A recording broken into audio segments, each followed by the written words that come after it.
오늘 우리에게 주시는 하나님의 말씀은 누가복음 9장 1절에서 17절까지의 말씀입니다. 하나님의 말씀을 받들어 읽겠습니다. 예수께서 12제자를 불러 모으사 모든 귀신을 제어하며 병을 고치는 능력과 권위를 주시고 하나님의 나라를 전파하며 앓는 자를 고치게 하려고 내보내시며 이르시되 여행을 위하여 아무것도 가지지 말라.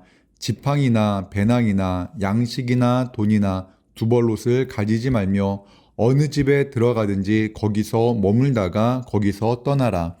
누구든지 너희를 영접하지 아니하거든 그 성에서 떠날 때에 너희 발에서 먼지를 떨어버려 그들에게 증거를 삼으라 하시니 제자들이 나가 각 마을에 두루다니며 곳곳에 복음을 전하며 병을 고치더라. 분봉왕 헤롯이 이 모든 일을 듣고 심히 당황하니 이는 어떤 사람은 요한이 죽은 자 가운데서 살아났다고도 하며 어떤 사람은 엘리야가 나타났다고도 하며 어떤 사람은 옛 선지자 한 사람이 다시 살아났다고도 함이라. 헤롯이 이르되 요한은 내가 목을 베었거늘 이제 이런 일이 들리니 이 사람이 누군가 하며 그를 보고자 하더라. 사도들이 돌아와 자기들이 행한 모든 것을 예수께 여쭈니 데리시고 따로 벳세다라는 고을로 떠나 가셨으나 무리가 알고 따라왔거늘 예수께서 그들을 영접하사 하나님 나라의 일을 이야기하시며 병 고칠 자들은 고치시더라. 날이 저물어 가매 12사도가 나와 여짜오되 무리를 보내어 두루 마을과 촌으로 가서 유하며 먹을 것을 얻게 하소서. 우리가 있는 여기는 빈들이니이다. 예수께서 이르시되 너희가 먹을 것을 주라 하시니 여짜오되 우리에게 떡 5개와 물고기 2마리밖에 없으니 이 모든 사람을 위하여 먹을 것을 사지 아니하고서는 할 수 없사옵나이다 하니 이는 남자가 한 5,000명 되미러라. 제자들에게 이르시되 때를 지어 한 50명씩 앉히라 하시니 제자들이 이렇게 하여 다 앉힌 후 예수께서 떡 5개와 물고기 2마리를 가지사 하늘을 우러러 축사하시고 떼어 제자들에게 주어 무리에게 나누어 주게 하시니 먹고 다 배불렀더라. 그 남은 조각을 12바구니에 거두니라. 아멘.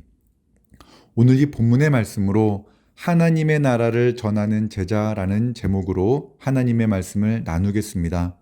예수님은 제자들을 불러 모으신 후 그들에게 귀신을 제어하며 병을 고치는 능력과 권위를 주셨습니다. 과거에 비해 의학이 발전한 오늘날에도 앓는 자를 고치는 능력, 병든 자를 고치는 능력은 오늘도 몸이 아픈 사람들에게 절실합니다. 명의라 불리는 의사에게 진료를 받으려는 환자들이 줄을 서 있습니다. 각색 병든 자를 고치시는 예수님께 사람들이 몰려들었던 이유는 바로 그와 비슷하다고 말할 수 있습니다. 예나 지금이나 육체의 고통의 문제는 사람들이 해결하고자 하는 큰 숙제입니다. 예수님께서 이 땅에 오신 목적은 인간이 해결할 수 없는 문제를 해결해 주시기 위함입니다. 그런데 그 문제는 바로 죄의 문제였습니다. 병을 고치는 일도 중요하지만 그보다 더 중요한 일, 죄의 문제를 해결하는 그 하나님 나라의 복음을 전하는 일이 가장 중요한 일이었습니다. 1절과 2절의 말씀입니다. 예수께서 12제자를 불러 모으사 모든 귀신을 제어하며 병을 고치는 능력과 권위를 주시고 하나님의 나라를 전파하며 앓는 자를 고치게 하려고 내보내시며. 아멘. 2절의 말씀에서 볼 수 있듯이 예수님께서는 능력과 권위를 주셨습니다. 그런데 육신의 병을 고치는 것도 중요했지만 제자들이 우선적으로 감당해야 될 것은 바로 하나님의 나라를 전하는 것입니다. 선교사이며 또한 의사였던 알렌으로부터 시작된 연세대학교 의료원의 사명을 이렇게 기록하고 있습니다. 하나님의 사랑으로 인류를 질병으로부터 새롭게 한다. 하나님의 사랑이 먼저였듯이 선교 의사였던 알렌에게 하나님의 사랑이 먼저였듯이 주님의 제자들은 언제나 이 마음, 하나님의 나라를 먼저 전하며 또한 병든 자를 고치고 가난한 자를 돌보아야 했습니다. 그 일을 감당하는 제자들에게 예수님께서 당부하신 말씀이 있습니다. 3절에서 5절입니다. 이르시되 여행을 위하여 아무것도 가지지 말라. 지팡이나 배낭이나 양식이나 돈이나 두 벌 옷을 가지지 말며 어느 집에 들어가든지 거기서 머물다가 거기서 떠나라. 누구든지 너희를 영접하지 아니하거든 그 성에서 떠날 때에 너희 발에서 먼지를 떨어버려 그들에게 증거를 삼으라 하시니. 아멘. 제자는 하나님의 나라를 전하기 위해 언제든 떠날 준비를 해야 한다고 말씀하십니다. 세상의 재물과 풍족함에 빠지면 안 됩니다. 그래서 지팡이나 양식이나 돈이나 두 벌 옷을 가지지 말라고 예수님께서 말씀하십니다. 하나님의 나라의 복음을 전한 후에는 그곳에서 떠나라고 말씀하십니다. 그리고 제자들에게 복음을 전하는 중 거부당하고 또한 영접하지 않는 사람으로 인해 상심하지 말라고 말씀하십니다. 요한복음 15장 18절에서 예수님은 제자들에게 말씀하셨습니다. 세상이 너희를 미워하면 너희보다 먼저 나를 미워한 줄 알라.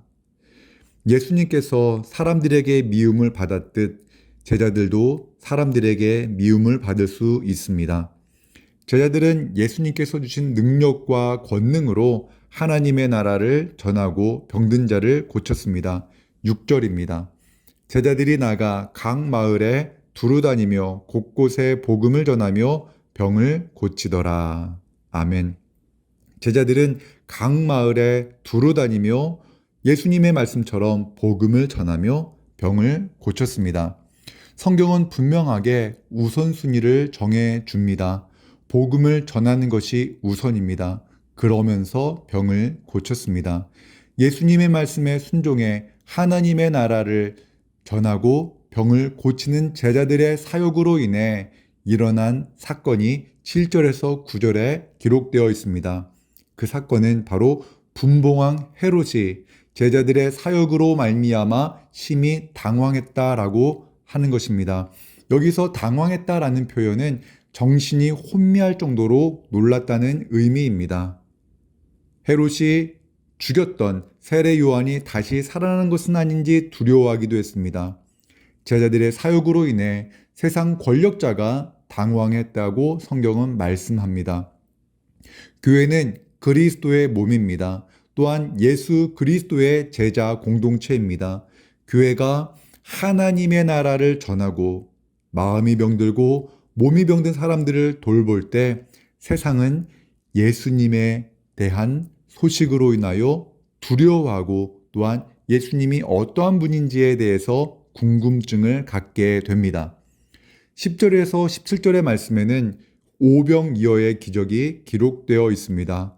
오병이어의 기적은 먹을 것을 구할 수 없는 빈들에서 예수님께서 떡 5개와 물고기 2마리로 여자와 어린아이를 제외한 남자 5,000명을 먹인 사건을 말합니다. 오병이어의 기적이 있기 전 어떤 일이 있었을까요? 예수님의 말씀대로 하나님의 나라를 전하고 병을 고친 제자들이 예수님께 나와 그들이 행한 일을 예수님께 이야기했습니다. 예수님은 그들의 말을 들으신 후 벳세다라는 고을에 가셨는데 무리가 알고 따라왔습니다. 그 모인 숫자가 앞서 말씀드린 남자만 5,000명이었습니다. 그 엄청난 사람들이 모였을 때 예수님께서 무엇을 하셨을까요? 11절의 말씀입니다. 무리가 알고 따라왔거늘 예수께서 그들을 영접하사 하나님 나라의 일을 이야기하시며 병 고칠 자들은 고치시더라. 예수님께서 제자들에게 명하신 것처럼 많은 사람들이 모였고 또한 그 많은 사람들에게 먼저 하나님의 나라의 일을 사람들에게 이야기하셨습니다. 또한 병 고칠 자들은 고치셨다라고 말씀합니다.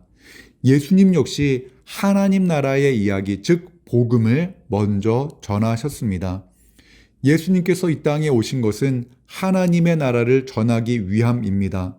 주님께서 제자들에게 하나님의 나라를 전하고 병든 자를 고치라 말씀하신 그 말씀을 우리는 깊이 생각해야 합니다.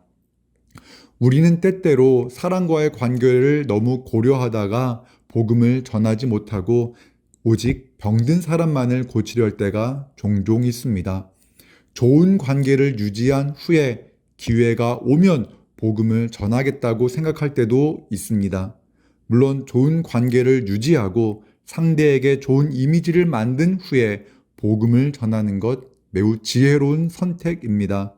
하지만 우리는 복음을 전하는 것을 뒤로 미룬 채 좋은 관계만을 유지하고 복음을 전하지 못할 때가 많은 것, 이 상황을 우리는 다시 한번 생각해 보아야 합니다. 사도 바울은 이렇게 고백합니다. 로마서 1장 16에서 17절입니다. 내가 복음을 부끄러워하지 아니하노니 이 복음은 모든 믿는 자에게 구원을 주시는 하나님의 능력이 됨이라. 먼저는 유대인에게요, 그리고 헬라인에게로다. 복음에는 하나님의 의가 나타나서 믿음으로 믿음에 이르게 하나니 기록된 바 오직 의인은 믿음으로 말미암아 살리라 함과 같으니라. 아멘. 오늘 이 하루 복음을 부끄러워하지 않고 하나님 나라의 복음만이 그들의 인생을 온전히 변화시킬 수 있다라는 믿음으로 복음을 전하는 그런 하루가 되시기를 주님의 이름으로 축원합니다. 기도하겠습니다. 사랑과 은혜 하나님 아버지 감사합니다. 주님께서 제자들을 불러 모아 하나님의 나라를 전하라고 명하신 말씀을 나누었습니다. 주님의 제자로 부름을 받았지만 하나님의 나라를 전하지 못한 채 살아가는 우리의 연약함을 불쌍히 여겨 주옵소서. 때를 얻든지 못 얻든지 말씀을 전파하라는 말씀을 마음에 새기고 오늘 복음이 필요한 내 곁에 있는 소중한 사람들에게 하나님의 나라를 전할 수 있게 하여 주옵소서. 예수님의 이름으로 기도합니다. 아멘.